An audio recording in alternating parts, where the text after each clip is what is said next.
Okay, so good evening. I'll be starting off with the first case in the chapter number 3, which is the revenue model chapter. Google identifying the true consumer.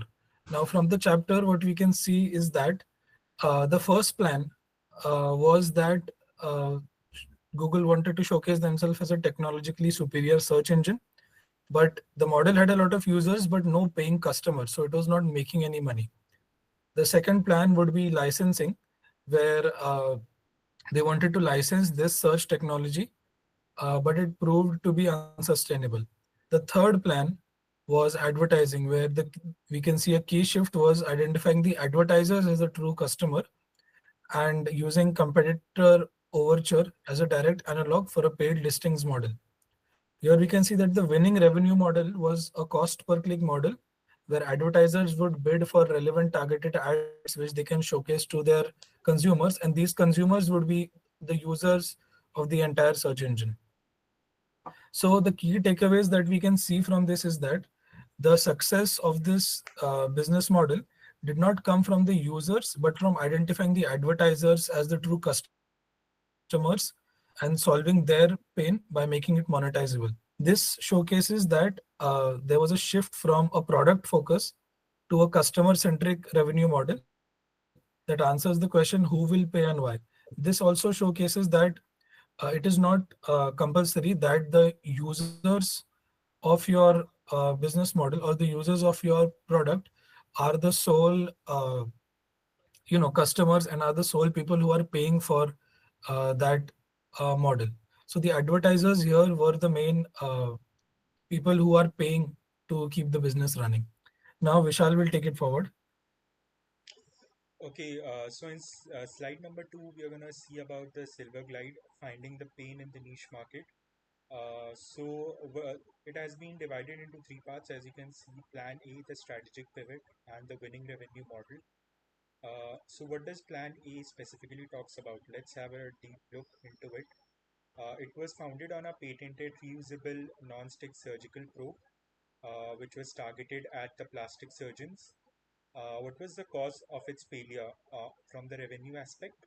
The plan failed mainly because the earnings of, you can see the Euro 5775 in revenue as the assumed customer pain was not severe enough to drive the sales.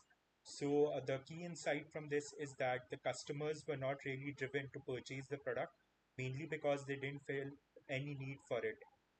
The strategic pivot, it talks about driving the direct customer feedback, suggesting that they create non-stick forceps. What does this lead to? This led to a dual leap of faith, shifting the product and the target market, where sticking tissue is a critical problem. The third one speaks about the winning revenue model, where selling premium price non-stick forceps to narrow specialized market who actually viewed the product as essential. The focus approach was to solve a severe customer pain, justifying higher prices and attracting the distributors. Now, what are the key takeaways and analysis from this particular slide? It actually demonstrates the power of dominating a narrow niche market, which is often easier than capturing a small share of a broad one. Uh, the success was founded by targeting a segment with a severe high stake pain, which made the solution indispensable and also justified the premium price. It also exemplifies a successful pivot from a technology push to a market pull strategy by building a plan B on direct customer evidence, not just on the assumptions. Okay, so now I'll talk about the third, which is the company that we have selected for this, which would be Netflix. So the plan A was that Netflix initial revenue model was to be a DVD by mail sort of a subscription service. The initial success was there, but because of the pain that was created by Blockbuster.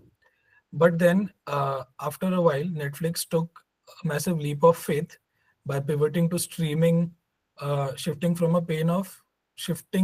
solving a pain to offering customer delight, the convenience of on-demand viewing. So Plan B was streaming, and then due to the widespread success of Plan B, they are now also shifting to Plan C, and they are doing Plan C in which they produce original content, which is sort of like a must-see, which drives the subscriber acquisition and retention. So what we can see here is that the winning revenue model was a multi-tiered recurring subscription model for a global content library. They are also now trying to make a subscription model which has a lesser amount of fees to pay, but also showcases ads. So Netflix is also accessible to those who are not able to pay the subscription fees for the entire year, which sometimes goes up to 6 or 7 thousand for the year. The key takeaways that we can see here is that it illustrates proactive self-disruption. So it made a leap of faith from cannibalizing the successful plan A to a plan B. And now the plan B itself is a lot more booming and a lot more sizable than the plan A. It shows a strategic evolution from a painkiller to a delight provider. And thirdly, it is that it reinforces that even dominant revenue models become obsolete after a time, what we could see by Blockbuster. So sustained success requires you to constantly renew your business model and your revenue model, as is what we can see here, to adapt to the market shifts. Thank you.